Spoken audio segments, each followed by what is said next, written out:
Alright guys, so selamat bulan puasa semua. Alright, so petang-petang ni, okay, kita ada sedikit orang kata nak main tikam-tikam lah. Alright, so yang ini kita ada yang baru guys.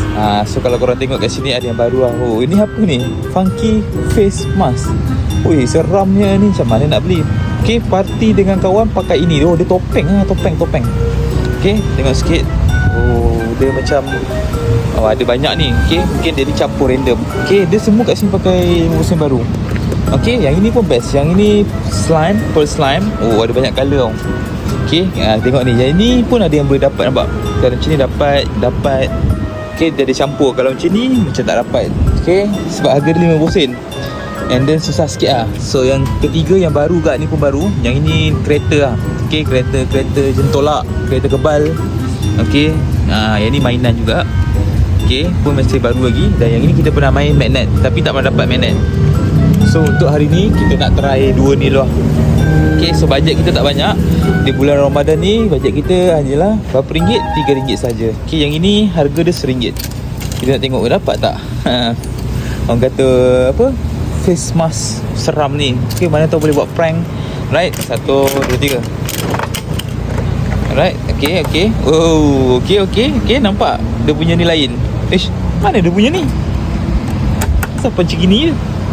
Okay, next seterusnya kita nak try. Okay, yang ini adalah slime. Slime ni murah je, 50 sen. Okay, 50 sen. Kejap. Ni 50 sen. Okay. Oh, kenapa tersekat? Okay. Okay, pelik dia punya ni. Okay, so kita sambung. Okay, ni kita dah main. Yang ni kita dah main. Okay, next kita nak try yang ini lah. Okay, yang ini smart juga. Okay, boleh dapat kereta kebal. Tapi ada lampu. Tengok macam ada lampu kan. Kita try. Ini harga dia RM1 lah.